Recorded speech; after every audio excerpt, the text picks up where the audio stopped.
A few weeks ago, my family and I were in New York, and we decided one day to go to Manhattan. Even though we live here in Detroit, it's important for the kids to see and experience the world that we're all a part of. So we took the train from Lawrence in Long Island to Grand Central Station. We walked up Fifth Avenue. We're heading towards Central Park. But that day, Fifth Avenue was blocked off, no cars.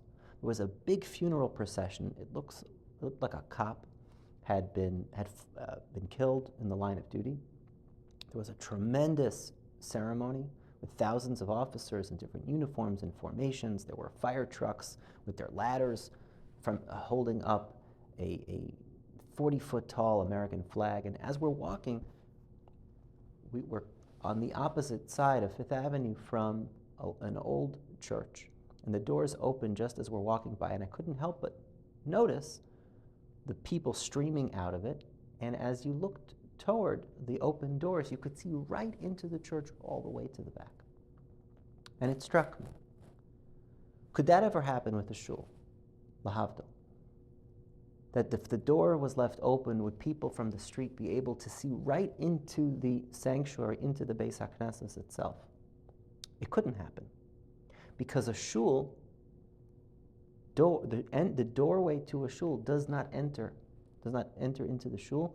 There's a halacha the Mishnah Berurah brings in Hilchos Beis HaKnesses from a Yerushalmi that a shul needs to have an azara, a lobby, an anteroom. The Yerushalmi brings a pasuk, Lishkod al dal soisai, that Hashem says, I hover over the sets of doors. It doesn't say dalosai, my door, but dal sosai, plural, that there's one set of doors that you enter from the street into the anteroom, the lobby, and then a second set of doors from there, that lobby, into the shul. Why is this part of how a shul is built? The Bach says that when a person goes to see a king, there's always a lobby, there's always an anteroom where you wait.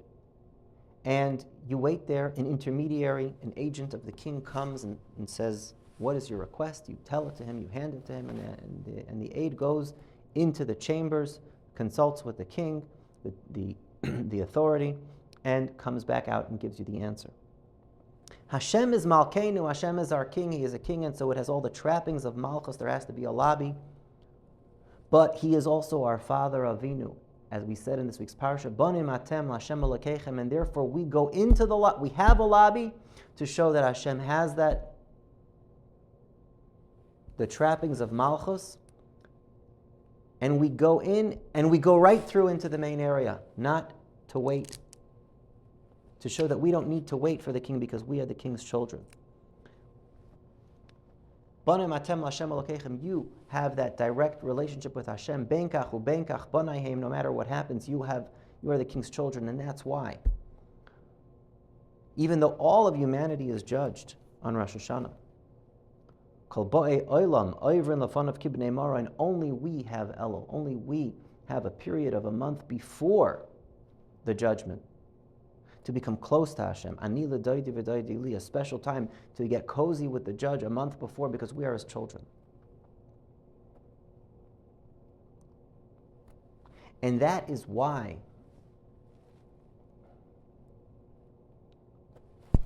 it's so important to take this time during Elul to feel that closeness, that relationship, that there's no intermediary. By the Goyim, the whole thing is an intermediary. Everything that they're talking to is an intermediary in their own mind.